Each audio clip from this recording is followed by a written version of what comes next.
Tadi sudah selesai tahap pemeriksaan berkas, kemudian sidik jari, kemudian cek kesehatan, dan alhamdulillah semuanya berjalan dengan baik. Dan nggak sampai setengah jam, cuma kita agak sedikit lama tadi di atas karena yang terdakwa satu lagi, maaf ya, calon terdakwa atau tersangka saudari Putri Klima Afrida atau Istri Makin itu sedang di atas, baru saya nyampe. Jadi ya saya hanya katakan satu, bahwa ini adalah pertaruhan para lawyer, bukan saya mengada-ngada. Saya menjalankan kuasa, ada tanda tangan, ada saksi lengkap, ada video, ada foto. Tapi diduga ada yang bermain di kasus ini.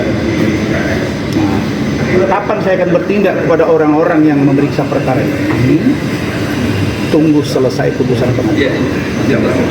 Kenapa? Karena saya ingin kasus ini terang benderang. Apakah Undang-Undang Advokat Nomor 18 Tahun 2003 itu berlaku atau tidak?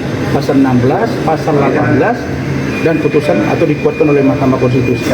Ya, Mak ya? MK kan, Mak? Apakah itu berlaku? Pertama, pengacara atau kuasa hukum atau lawyer tidak identik dengan klien. Jadi kita beda. Dia kuasanya. Segala perbuatan dia bukan menjelma menjadi saya. Ya, sekarang dia posting di Instagram dia. Nah, kemudian apalagi saya mau menguji pasal 18 juga, 16 dan 18 waktu saya di Undang-Undang Advokat itu, bahwa itu kuat pada putusan MK bahwa kuasa hukum atau lawyer tidak dapat dituntut di dalam dan atau di luar pengadilan. Saya berbicara ini di luar pengadilan. Dia di samping saya. Ada saksinya. Dia datang ke Polda Metro bersama saya, Ibu Elida Neti, Pak Andar Sitomorang. Ada. Kemudian dia buat dumas. Ada chat WA-nya minta diwakilkan, ditandatangani, ditiru oleh Saudara Gusti Gunawan Daulay. Sudah diberikan kesaksian ini. Kemudian Iklim Hakim menelepon Saudara Gusti Gunawan, direkam. Dia mengatakan dia tidak pernah mengatakan tidak tanda tangan. Hanya dia minta dibantu dan menjanjikan sesuatu. Ini semua sudah kita sajikan kepada penyidik. Tapi, nah ini tadi, penyidik ini tidak berani bersikap dalam pengertian melihat ini secara utuh.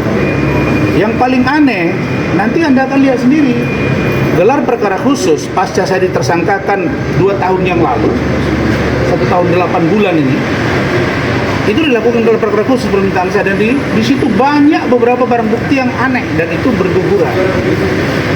Salah satunya adalah pemeriksaan tambahan terhadap para ahli.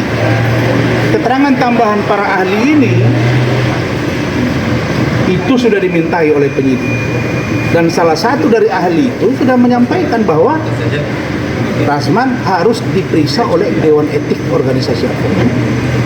Nah, ini diabaikan. Nah, karena itu saya yang kalian tahu semua, orang yang paling di depan membela institusi Polri, membela kejaksaan, membela kehakiman untuk penerapan hukum yang on the track.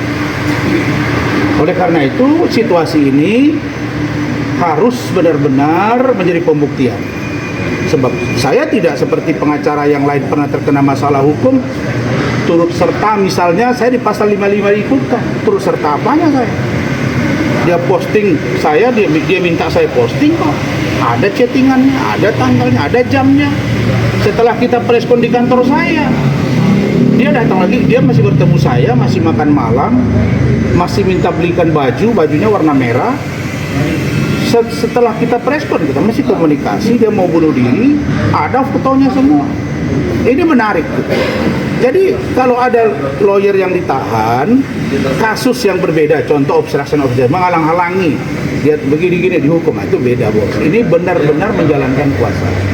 Karena itu tadi di atas istri saya Bu Ade dan sudah komunikasi dengan Bu Eli, istri saya yang di Medan, itu memang sangat keberatan.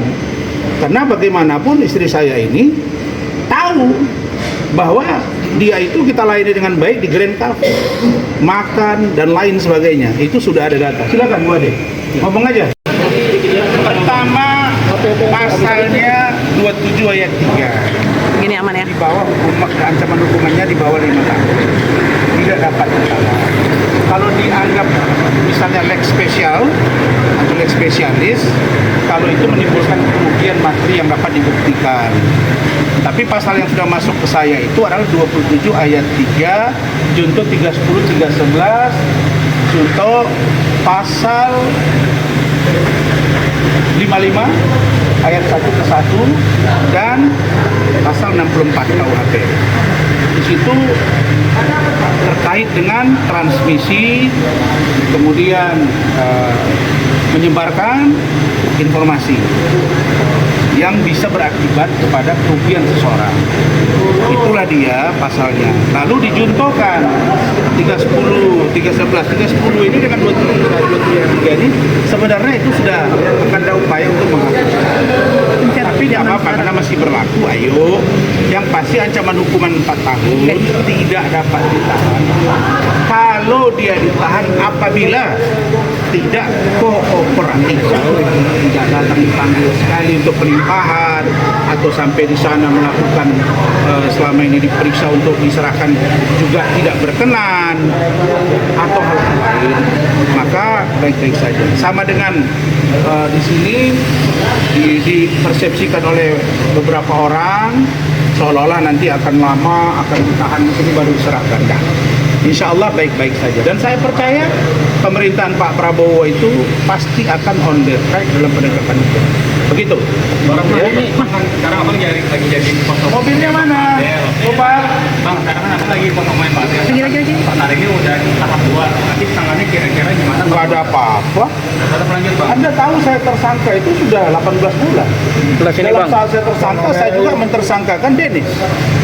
Laporan saya SP3, laporan orang terhadap saya ijazah palsu dan penipuan penggelapan juga sudah SP3. Tidak ada masalah, tidak ada yang terganggu. Saya hanya katakan, pelaut yang handal tidak lahir dari air yang tenang, pasti dari air yang bergelombang. Oke? Lanjut ke